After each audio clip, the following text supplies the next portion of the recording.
हो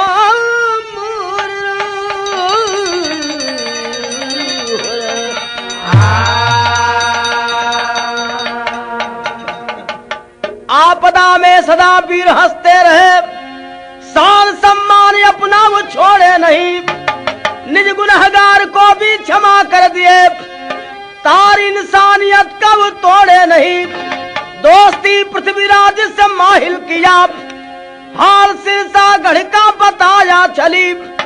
इस समय किला में सिर्फ मलखान है, रानी गजमोती का लाव डोला बली।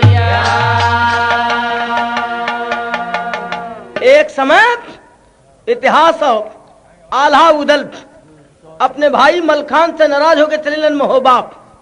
सिरसा में मलखान अकेले रह गए और आल्हा उदल का मम्मा रहलम माहिल। उस समय माहिल जाके पृथ्वीराज से दोस्ती की और कहलन कि महाराज फुटमत का फायदा उठा लब। आल्हा उदल नाराज होकर अपने भाई से महोबा चल गए और सिरसा में घेर के मलखान के उनके दुल्ही के उठा लिया होता, तब मजा आ जाता, बड़ा लगावेलन सब। पृथ्वीराज तैयारी केलन है, लेकिन तनी सा भैया तनी सा या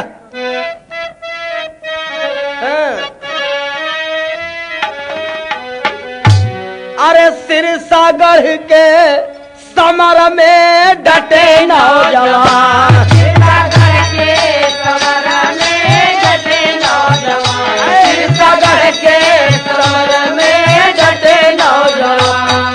ताकत आजमाऊंगा आज मलखान का, सिरसागढ़ के समर में डटे नौजवान, सिरसागढ़ के समर में डटे नौजवान। ताकत आजमाऊंगा आज मलखान का, सिरसागढ़ के समर में डटे नौजवान।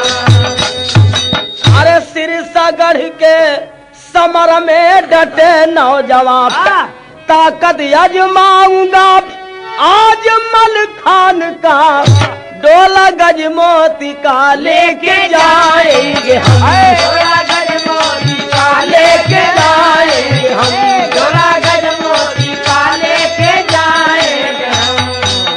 गड़ गया रण में झंडा वो चौहान का, डोला गजमोती का लेके जाएंगे हम, डोला गजमोती का लेके जाएंगे हम। गड़ गया रण में झंडा वो चौहान का, डोला गजमोती का लेके जाएंगे हम। पृथ्वीराज पूरी तैयारी से सिरसा के घेर लेलन। आवाज है कि मलखान के दुल्ही गजमोती के उठा ले जब, लेकिन मलखान आवाज है का अरे पानी के बिना जग में जिंदगानी वृथा है। क्या मार भरारी है, सही है।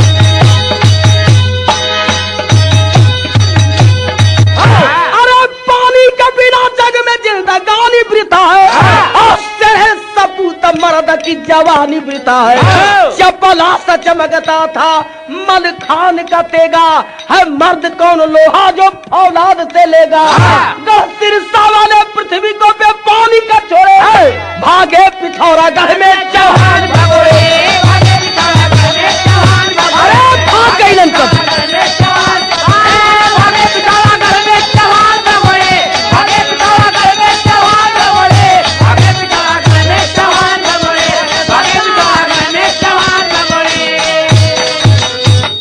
भागले सब मैदान छोड़ के। ए भैया संगठन में वो शक्ति हो, सुना सुना, संगठन में वो शक्ति हो कि मलखान के आवाज पे नगरी का छोटका बड़का सब तैयार भल, अल्लाह खेत के पृथ्वीराज के सरहद पार करा देन। और लेकिन वही लड़ैया में मलखान के एक तीर लग गई भैया। मलखान गिर गए धरती पर। नगरी वाले पृथ्वीराज के जब लखेत के लौटलन है तो मलखान के गिरल पौलन उठा के ले महल में। रानी गजमोती अपने पति के लाश दे के छटपटा के रोपड़न, लेकिन कैसे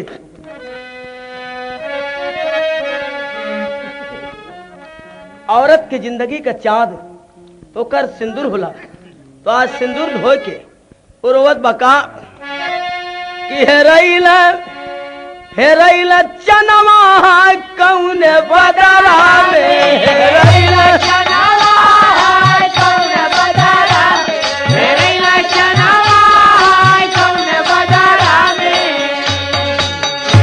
लिख लिख पतिया महबवा पठवली सुतल देवर आल्हा उदल के जगवली अरे सज के महबा से निकले जवनवा हेरैल चनवा कौन बदरा में हेरैल चनवा कौन बदरा में हेरैल चनवा कौन बदरा में। रानी गजमोती अपने पति का लाश देख के रोत बा और हर माहिल जाके पृथ्वीराज से कहना कि महाराज जौने लड़ैया में भाग गया लोगन वही लड़ैया में मलखान के एक तीर लग गई और बड़ी अच्छी बात है कि ओदा का चुकल बात यदा बन जाए। लेकिन कभी यहाँ पर दो लाइन बात कहलन है कि अरे सपवा के विषु बढ़े दूधावा के पिया ले हो और विपदा में बढ़ल मुदैया हो मितावा भेदवा सकल सिर सगढ़ के लगाई के हो और महिला किया जाके चुगुलैया हो मितावा। ए भैया माहिल कहते पृथ्वीराज से कि बड़ा अच्छा मौका हो ए वक्त सिरसा वाले सब मलखान के दुख में हुए लेकिन तर सब मन करते कि हम बदल दी बदल तर्जमा हुआ है कि आप लोग सुनला कि हम बतौले रहली कहवा का खैर चुनवा कहवा का पान कहवा का टिकुली लीलरवा मारे जान तब बुल्लू भी बतौलन के कहवा का गेहूं धान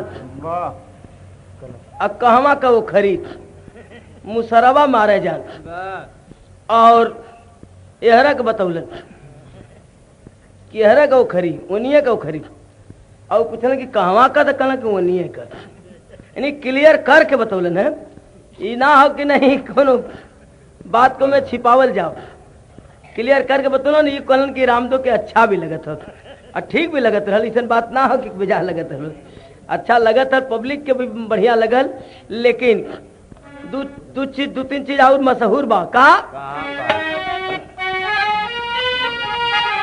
बाबा कि बॉम्बे का हीरोइन नामी सुना सुना हाँ महाराज सुना अरे ठीक कर तुम काम कर तुम कुछ हाँ बहुत जरूरी है ये लोग का बुझे हम बुझे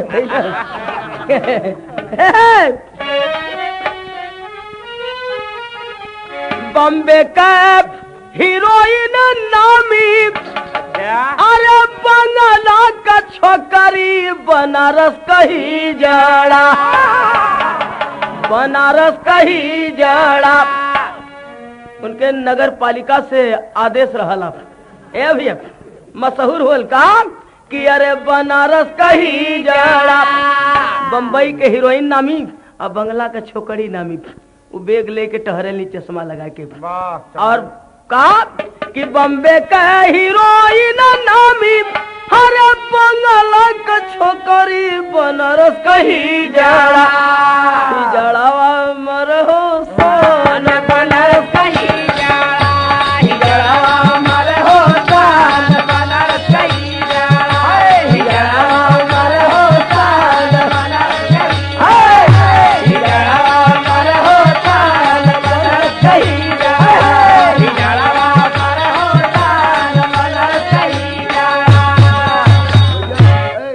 नरसिंह भैया इंदारा से दिलन भैया के कोयलसा से प्रदान किए कोयलसा भैया के नमस्कार बा और बड़का भैया के भी बार बार नमस्कार हो कि भगवान आपके सुखी रखे।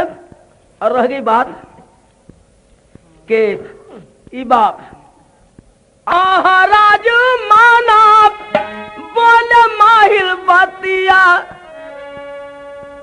आज महाराज माना अरे बोले माहिल बतिया कर तैयारिया बनी जाई बिगड़ल काम कर तैयारिया बन जाई बिगड़ल काम कर तैयारिया बन जाई बिगड़ल काम कर तैयारिया। महाराज जल्दी तैयारी करा, यही मौका पर अगर चढ़ाई कदबा तो ओदा का बिगड़ल काम एदा बन जाई। पृथ्वीराज कहलन कि तू माहिल ओदा ले गिला लखेदवा देहला हमके, ओदा लखेदवा दल हमके और एदा पारी फिर वह बतिया कहत हुआ, लेकिन तर्जबा तनी से आ गेलू है का कि मोरे पिछवाड़ा जमीरिया का गाछिया जमीरिया का गोछिया मोरे बलमुआ मोरे बलमुआ नीला रंग चुनरी रंगाई दो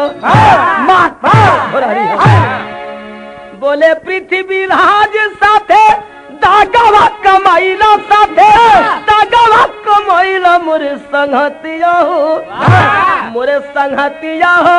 छतिया पर डाल धरैया छतिया हो छतिया पर डाल धरैया छतिया हो छतिया पर डाल धरैया छतिया हो छतिया पर डाल धरैया।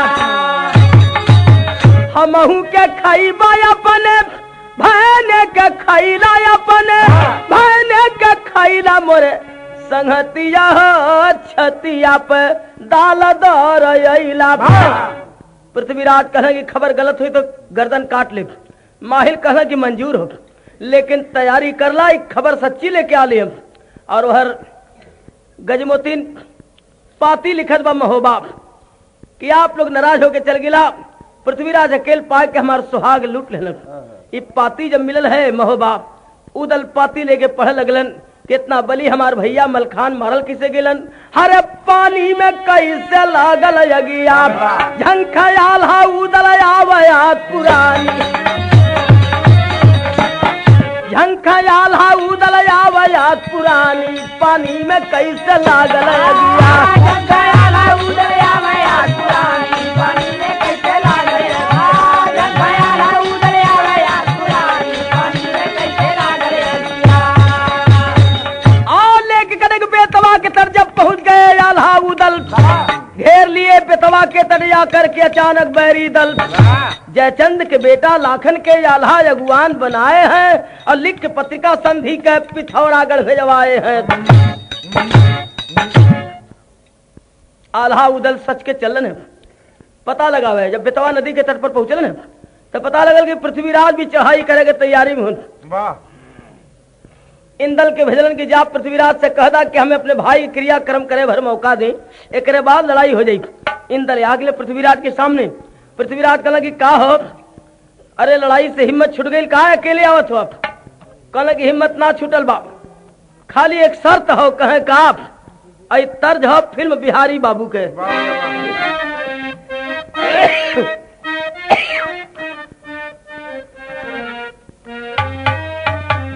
वही तर्जमा कि राखी हर साल आवले सवनवा में, लेकिन इंदल कहे पृथ्वीराज से कि लसिया दादा का पड़ल बा भवनवा में लसिया दादा का पड़ल बा भवनवा में लसिया दादा का पड़ल बा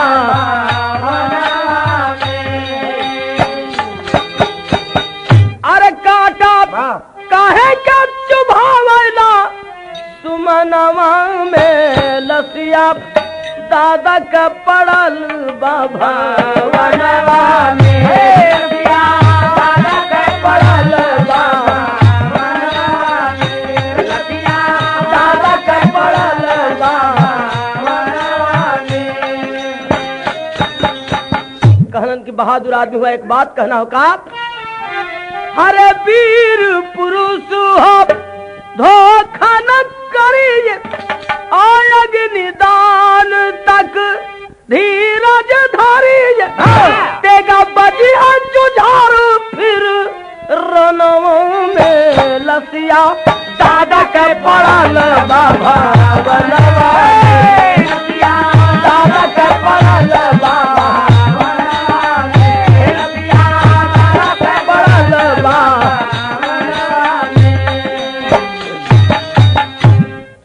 आदमी हैं आप, यही कहना हो कि हमें अपने दादा मलखान के क्रियाक्रम करे भर मौका दाए करे बाद लड़ाई हो जाई। पृथ्वीराज कहल कि जा मंजूर हो, हम तो के अग्निदान तक के मौका देते। इंदल लवट के अलन, आल्हा उदल इंदल सब पहुंचल सिरसा में। आज गजमोती अपने परिवार के देख के फिर से दोबारा बिलख उठल, लेकिन यहाँ भाबा कि मांगी के लूटल सेनुरवा रोवत रानी फाटे हियरा। मांगी के लूटल सेनुरवा रोवत रानी फाटे हियरा। मांगी के लूटल सेनुरवा रोवत रानी फाटे हियरा। अरे आल्हा उदल से कहे रानी बतिया रखिया संहार मोरे जीवन का थतिया की टूटे न पावे दुलरवा। रानी गजमोती कहलस कि आप लोगन के जोहत रहिए, हमें आज अपने पति के साथ सती हो जाप। ये तने कहना हो कि आप लोगन से बने तो अपने भाई का बदला ले लिया, और न बने तो हमारा छोटा सा बच्चा है कि जियादी अपने बाप का बदला चुका लेगी। इतना बात जब रानी कहलस है तो आल्हा उदल झंख भर नया नवा बनवा बेधतु बाप। अरे आल्हा उदल झंख भर नया नवा बनवा बेधतु बाप। और या समय पर भौजी के मेहनवा बनवा बेधत बाप। भौजी के मेहनवा बनवा बेधत बाप। भौजी के मेहनवा बनवा बेधत बाप।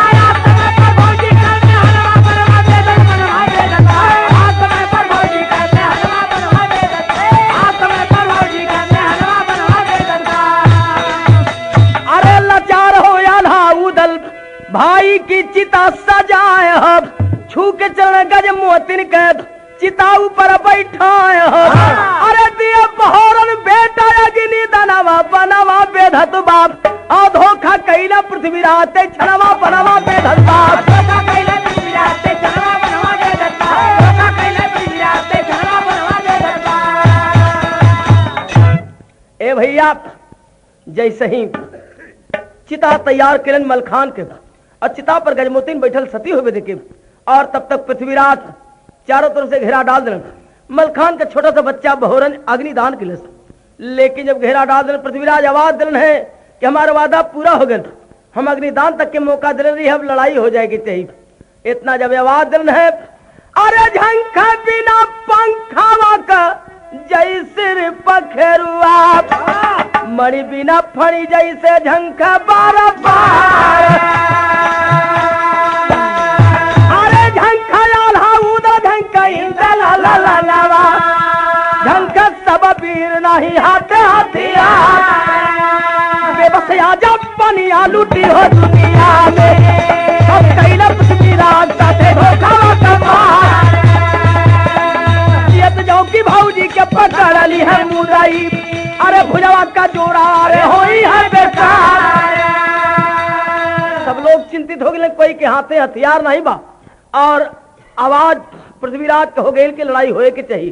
तब बोली गजब मोतिन तबा उदल बबुआ से कि सत्य का परीक्षा जो हो तब हमार। अरे सीता का लकड़िया उठाला बलवा नवा। गजमोती ने चिता पर से आवाज की खबरदार कोई चिंता मत करी आप, अरे हथियार नहीं बा तो उठा ला चिता का लकड़ी। आज वीरन के वीरताई का नहीं एक सती के सत का परीक्षा होगा। अरे बोली गजब मोतिन तबा उदल बबुआ से कि सती का परीक्षा जो हो तब हमार। अब चिता का लकड़िया उठा ला बलवा नवा, अब तब ही के हथवा होई तलवार। करिया तलवार होई गई, अब भिड़ी गई अनावा में पीरा जुझार।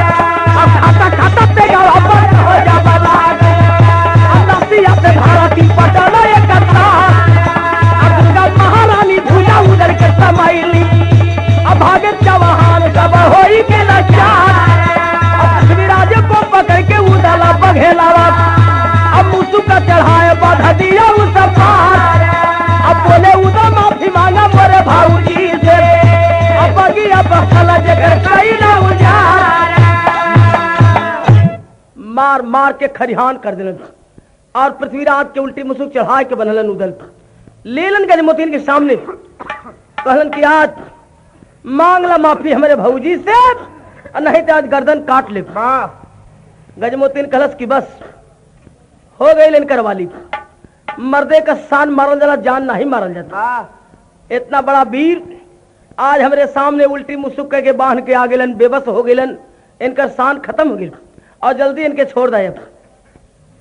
उदल छोड़लन, कहन कि जाए तो के भौजी कहले छोड़त ही, लेकिन एक बात याद रखी आप। कवन बात? एक फूल है तो है कांटा बन के चुभी। कवन फूल हो कवन कांटा हो का? अरे चुभी बन के फूलावा तो है क्या हरदम काटावा कि अब ही जिया तबा सुगनवा मलखे का बेटावा।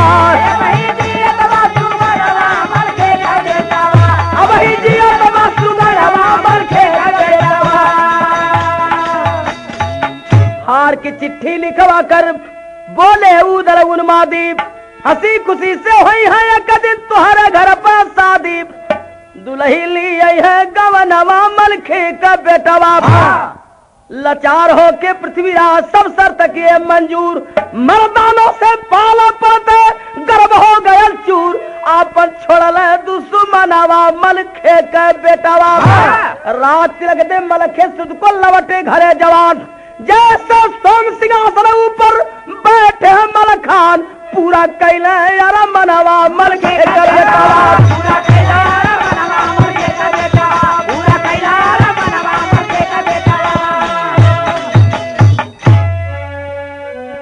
गुरु बिहारी, गुरु गणेश, गुरु रामलाल गुणकारी, स्वर्ग गए चंदिका कवि बच्चन जी बने पुजारी।